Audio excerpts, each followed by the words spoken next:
In this tutorial, we're going to show you how to load paper for your HP DeskJet 2800 printer series. To load paper, you need to pull out the input tray.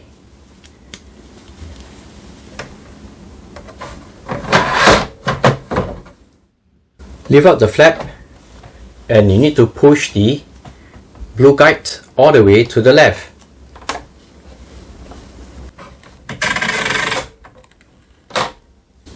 Take a stack of plain paper and load it in as shown.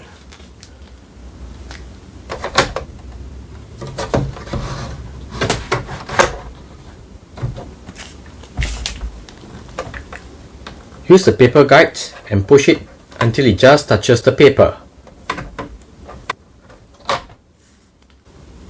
The paper is now loaded.